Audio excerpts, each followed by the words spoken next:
Pois é, pessoal, o Lula tem um fogaréu para ele apagar dentro de Brasília. A CPI do INSS está andando com a corda toda e está dando muita dor de cabeça para o governo Lula, que já teve que desembolsar uma bolada aí de emendas para tentar segurar o cerco, né? Agora, uma figura crucial ficou confirmada para depor na próxima quinta-feira. A gente vai falar sobre isso e vamos mostrar para você o porquê eles estão desesperados. Outro ponto também. O Lula sabe o que os Estados Unidos estão fazendo com o Maduro. Tá nada fácil a vida do Maduro. Agora, a vida do Lula também não vai ficar muito tranquila se o Donald Trump gostar do que ele fez com o Maduro, não. Até porque agora o Marco Rubio acabou de fazer uma viagem. Anunciou, possivelmente, a construção de uma base militar americana aqui pertinho. E eu não estou falando do Paraguai, não, tá? Ou seja, o Paraguai já é uma hipótese muito real de ter uma base bem na fronteira. A Argentina também não está com muita graça com o Brasil.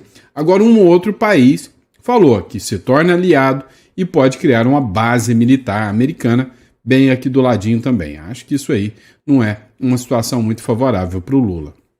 Outro ponto também que ficou, chocante agora foi a divulgação, através de uma matéria do Metrópolis, de um elo assustadoramente perigoso do Exército Brasileiro.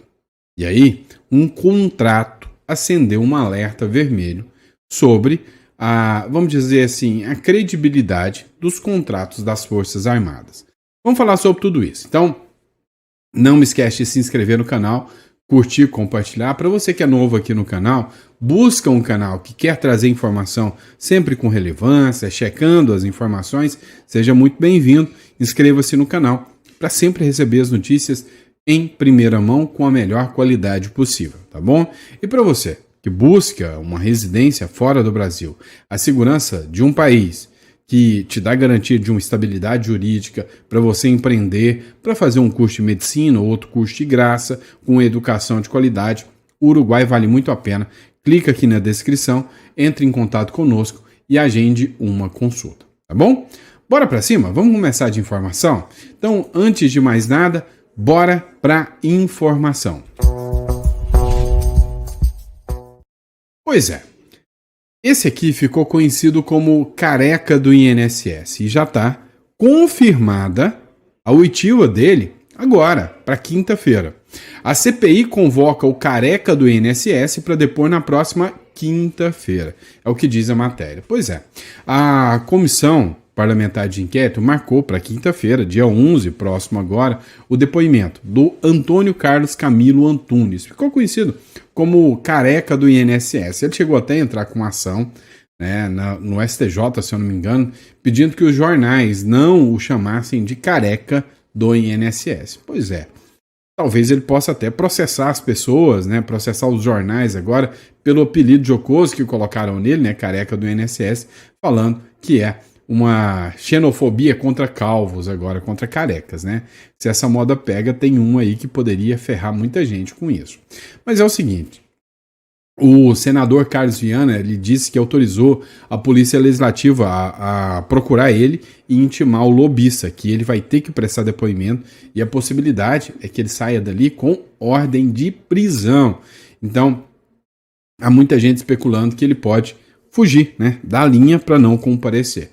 Aqui a matéria diz o seguinte: houve dificuldade da secretaria em encontrar, por isso autorizei a Polícia Legislativa a fazer a intimação, informou o Carlos Viana. Além dele, também deve ser ouvido o empresário Maurício Camisotti. Pois é, matéria do Poder 360 aí, com informação relevante para vocês. Por que essa oitiva do careca do INSS, ou do, como ficou conhecido, né, careca do INSS, ou Antônio Carlos Camilo, por que essa oitiva dele pode se tornar, né, realmente um divisor de águas? Porque há quem diga que ele atuava como lobista ali dentro, ele que fez toda essa articulação para que essas pautas fossem aprovadas. E a partir disso, né, a partir dessa articulação é que conseguiu-se fazer tantos descontos. Inclusive, Ontem, a Câmara dos Deputados aprovou um projeto que impede os descontos em consignados dos aposentados. Se esse projeto passar, vai ser um projeto importante, vai ser uma pancada nos bancos e também nas associações, mas a possibilidade do Lula vetar, se for aprovado em todas as casas, é muito grande. Vamos lá, pessoal. Já ia falando aqui, né? O PCC na Faria Lima. Pois é, a credibilidade do Exército Brasileiro já não está lá muito grande. Eles não têm mais credibilidade, não têm mais orçamento, né? E aí, o Exército Brasileiro foi alvo agora de uma investigação que mostrou um contrato existente entre uma das entidades que foram investigadas ali na operação do carbono oculto, que é aquela que pegou um monte de gente do PCC. Existe um contrato que foi firmado entre o Exército e uma entidade vinculada ao PCC. PCC na Faria Lima. O Exército tem contrato com fintech alvo da Polícia Federal.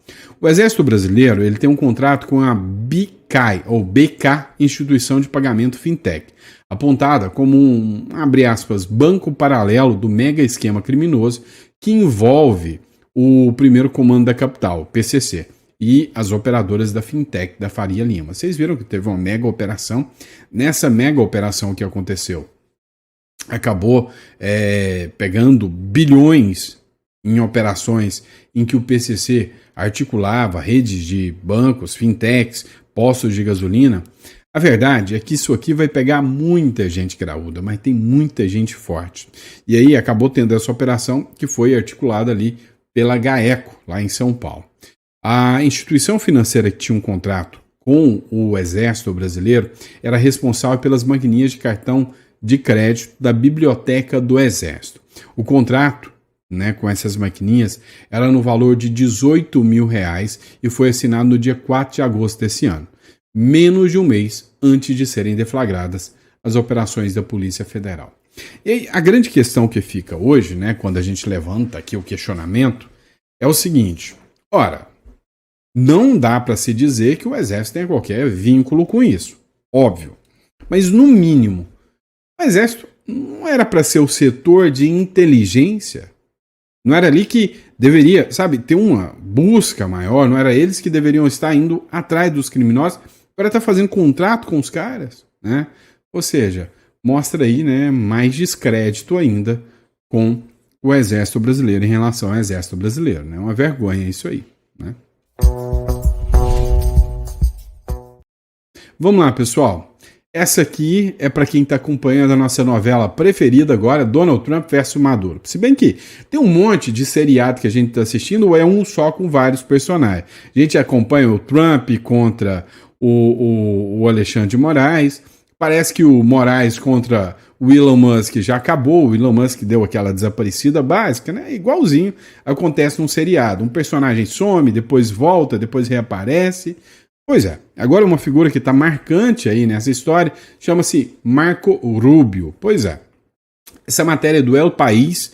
O El País disse o seguinte: o Marco Rubio viajou para o Equador para cerrar, ou seja, para fechar com o Noboa, Daniel Noboa, a deportação de imigrantes de outros países. Tá, o foco aqui, entre o Daniel Noboa e o Marco Rubio, é fechar um acordo com que imigrantes de outros países que estão envolvidos no tráfico e no crime organizado sejam deportados. Possivelmente um grande acordo que foi feito com o Nayib Bukele, presidente de El Salvador.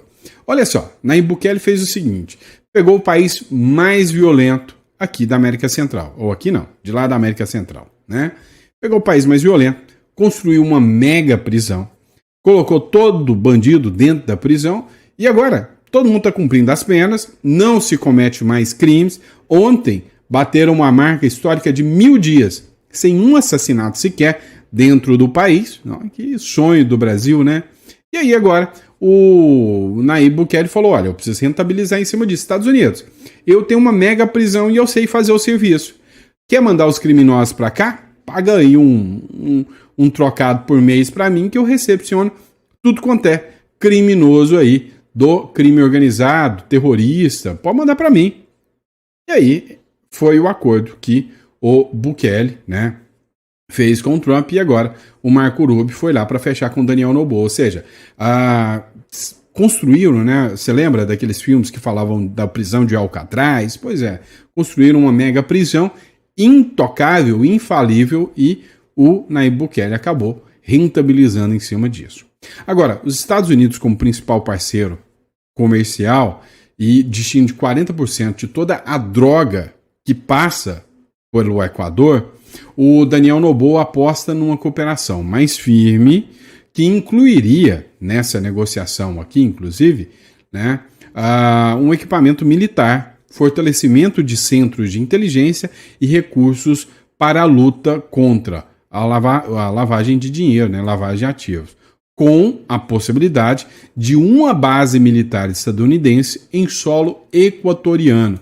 Não está descartada e, segundo a funcionária, já se trabalha para isso. Ou seja, possivelmente teremos mais uma base militar dos Estados Unidos aqui na América do Sul. O que a gente vem percebendo? O Trump não quer deixar, né, outros países virem para cá e se estabelecerem. Fala, peraí, hoje com o alcance militar que está se tomando, com muita gente aí falando sobre a hipótese de estourar uma guerra, de estourar um embate militar com Rússia, com a China, eu não vou deixar a América aqui estar tomada por inimigos nossos, como é o caso do Maduro, e eu não vou deixar o Brasil se tornar uma nova Venezuela com um inimigo, um anti-americano aqui dentro, que é o Lula. Então, a gente percebe que ele já está fechando o cerco. O Ivan Kleber fez uma publicação, disse o seguinte: o secretário de Estado Marco Rubio denunciou Nicolás Maduro como um fugitivo da justiça americana nesta quinta-feira. Maduro é um fugitivo da justiça americana, disse o Rubio durante uma visita ao Equador. Não vamos apenas caçar traficantes com pequenos barcos rápidos. O presidente Trump disse que quer declarar guerra a esses grupos. Ou seja, a partir de agora não vai ficar interceptando um ou outro barco. Vai pegar, vai partir para cima e vai fazer pressão em cima desses grupos. E a intenção é chegar no líder. Quem seria o líder? O Marco Rubio falou, né? Segundo o Emmanuel Rincon, o Marco Rubio, secretário do governo norte-americano, disse o seguinte, abre aspas, não me importa, inclusive, o que diga a ONU. Eles não sabem de nada. Nicolás Maduro é um narcotraficante acusado pelo grande júri de Nova York, que não deixam dúvidas. É um narcotraficante e um fugitivo da justiça estadunidense. Ou seja, sua cabeça está a prêmio porque é um fugitivo da justiça americana. Pois é, subiu o tom o governo americano em relação ao Marco Rubio, tá? Subiu o tom literalmente. Mas vamos falar da anistia. Tarcísio está articulando bastante sobre a anistia.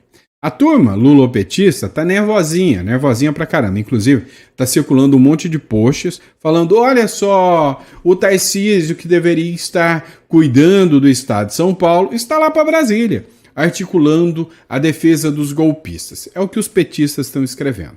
Só que o Tarcísio realmente está articulando, inclusive está com novos aliados.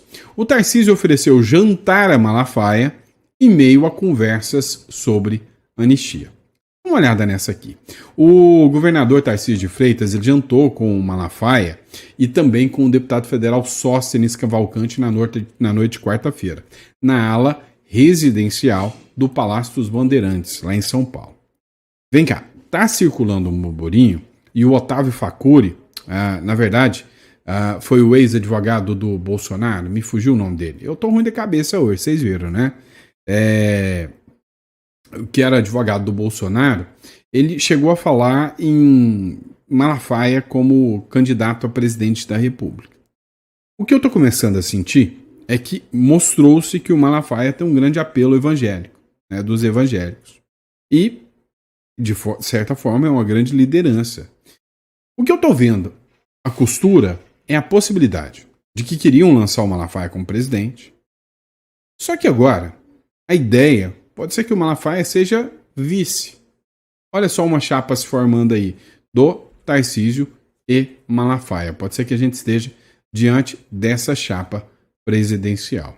O encontro, inclusive, foi oferecido pelo governador na sede do Poder Paulista, aconteceu logo depois que o governador paulista retornou de Brasília, onde participou de articulações pelo projeto da anistia aos envolvidos no ato de 8 de janeiro de 2023, né? Ou seja, os atos do 8 de janeiro. No jantar, os três teriam concordado que o benefício deve ser concedido a todos que se tornaram réus pelo Supremo Tribunal Federal, o que incluiria o ex-presidente Jair Bolsonaro e outros réus que estão sendo julgados pelo Supremo Tribunal Federal ao longo da semana. Abre aspas aqui para a fala do Silas Malafaia. A única diferença que existe entre quem está nessa farsa de pseudo-golpe é o tempo da condenação. Todos estão na mesma porcaria. Então, como é que dá anistia para um que não dá para o outro? Então, não vai dar para ninguém essa conversa, disse o pastor Silas Malafaia sobre o caso aqui.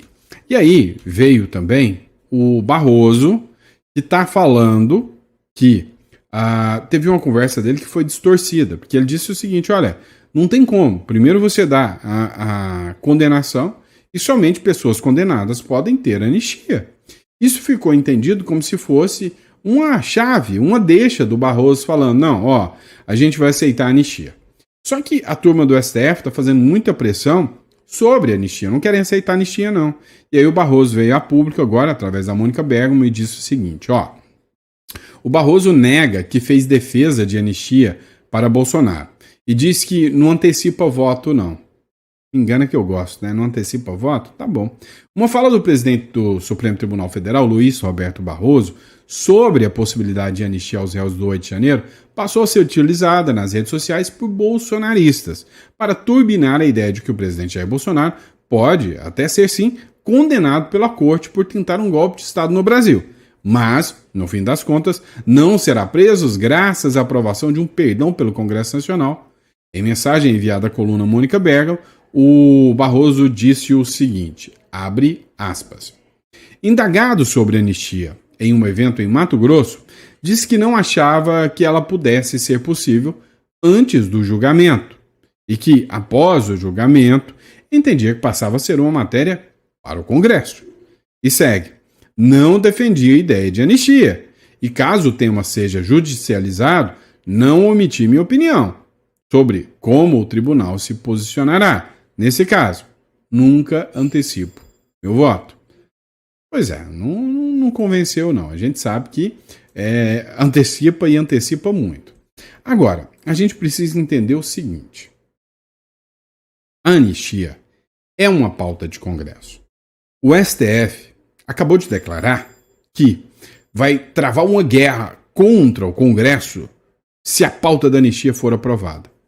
Isso não é um papel do STF, não. Isso é uma aberração. Isso é um atentado contra o Congresso Nacional. O STF não tem a capacidade de fazer isso. O STF tem que ser imparcial, julgar e nunca entrar em pautas políticas. A gente vai falar agora, inclusive, sobre o julgamento do Bolsonaro. Tem 2 pontos que eu preciso discutir contigo. Inclusive, um deles divulgado pelo Esperidião Amin. Espera aí para você acompanhar comigo.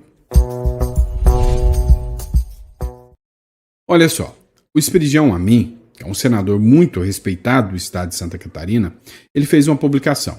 Nessa publicação, ele fez o seguinte comentário. Este advogado afirmou hoje, no julgamento, algo que venho dizendo há muitos dias. A suspeição do relator compromete esse julgamento. Eu coloquei para vocês o vídeo do Cristiano Zanin, advogado, ou melhor, ex-advogado do Lula. Hoje, o Cristiano Zanin é um dos ministros da Suprema Corte, que deveria ser declarado suspeito. O Moraes deveria ser declarado suspeito. O Dino deveria ser declarado suspeito. Ia sobrar quem? Entre nós. Ia sobrar a Carmen Lúcia e o Fux. Só. O resto é tudo suspeito. Agora, dá uma olhada aqui, né, nessa fala do advogado aqui. Acompanha comigo.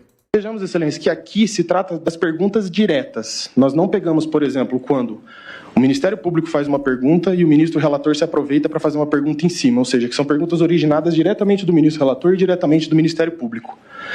Nós temos 302 perguntas do ministro relator contra 59 da Procuradoria-Geral da República. Vocês entendem isso aqui?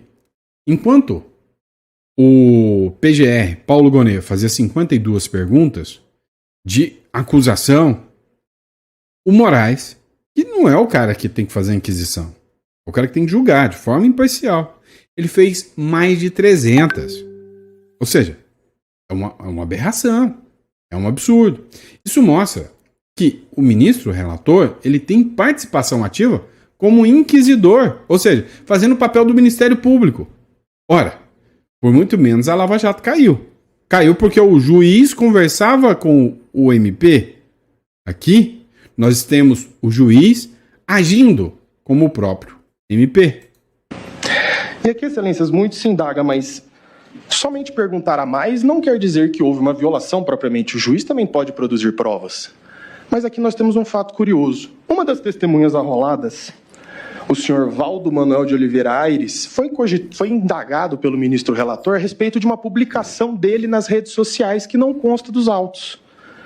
Ou seja, nós temos uma postura ativa do ministro relator de investigar testemunhas.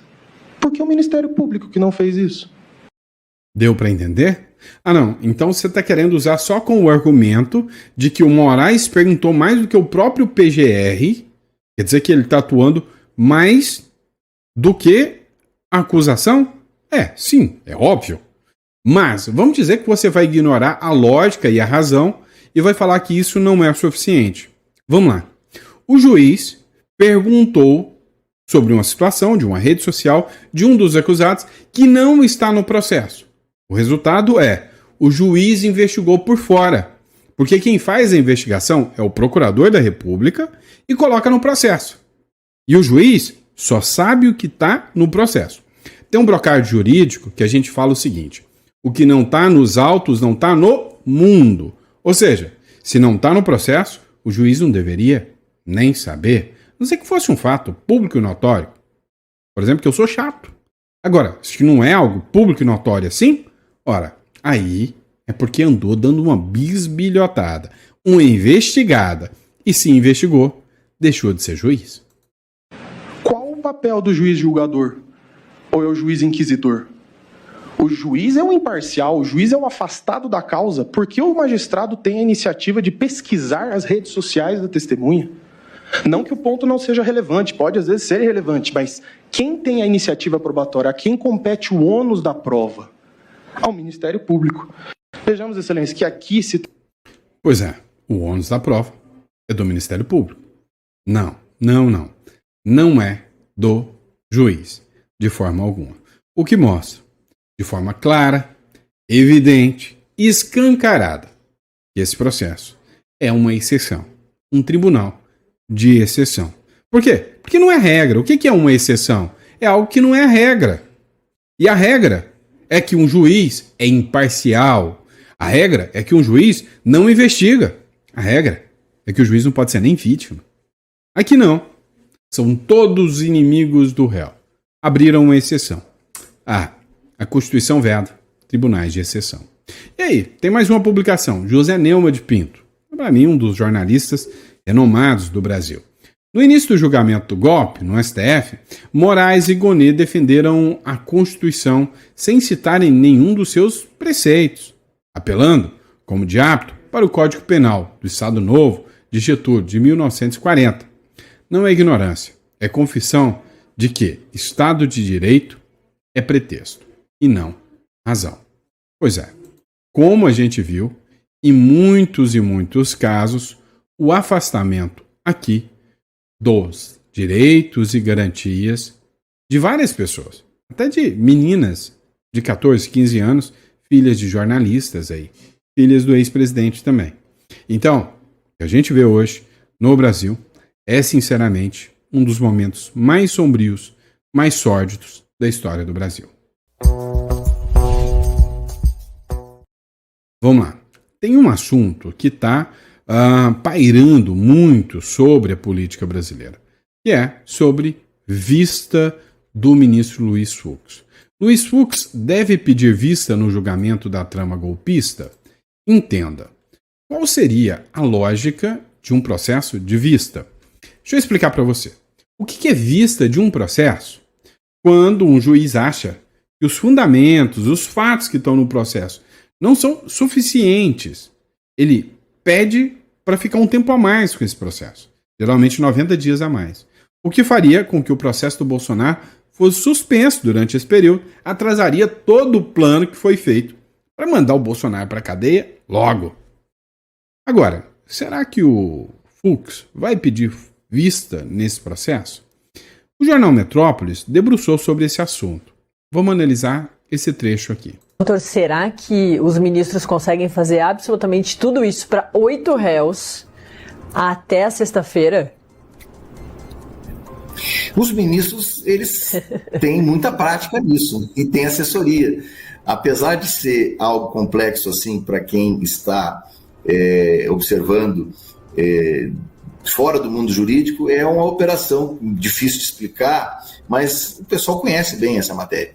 E isso aí, eles conseguem, talvez eu acho que na semana que vem não, porque na semana que vem vai ter o voto do ministro Alexandre de Moraes, que eu acredito que vai ir durante a terça-feira toda, né? Aí, na quarta-feira pela manhã, nós temos o voto subsequente, que começa com o ministro Flávio Dino. Isso.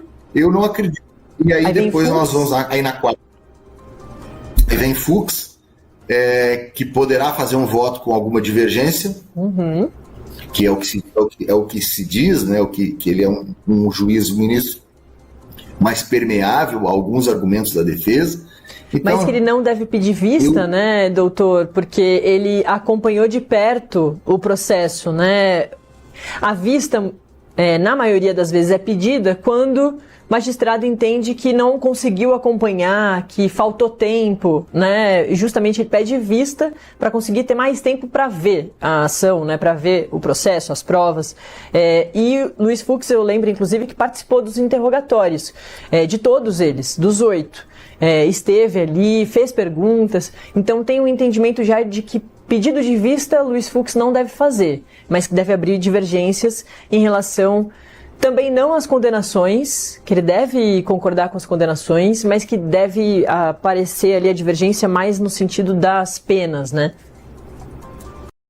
Então, o que ela perguntou aqui é se o Fux deveria dar esse pedido de vista. Olha o que ele fala aqui. Isso é o que está se cogitando, né? O que se fala, né? É o que se diz por aí, dizendo que o ministro não pede vista porque, olha, pedir vista é um direito de qualquer um dos ministros. Eles podem pedir vista. A questão é, vai pedir vista? E qual a questão prática?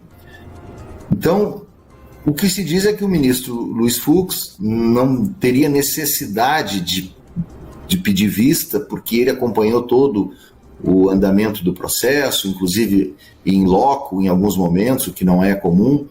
Agora, ele que vai decidir isso, sabe? Quem é o senhor dessa decisão é a dele. Então, ele pode entender que mesmo ele estando... Ou pode acontecer, por exemplo, uma discussão muito, muito quente ali no momento dos debates entre os ministros e alguém achar que... Agora, o que se comenta, o que se diz, é que esse processo ele está maduro para ser julgado já. As pessoas já conhecem muito bem esse processo. Embora o advogado de defesa do presidente Jair Bolsonaro, ontem, num esforço retórico e louvável, ele disse que não conhecia todo o processo, porque ele queria criticar justamente o número da prova, o número de elementos de prova que tinham sido colocados ali dentro do processo, de maneira a prejudicar o entendimento da defesa, o que, olha, é verdade, assim, do seu ponto de vista, eu sou advogado de defesa, é muito complexo, a gente não tem todo o aparato que o Ministério Público tem e nem o tempo que o Ministério Público teve para juntar todas essas provas.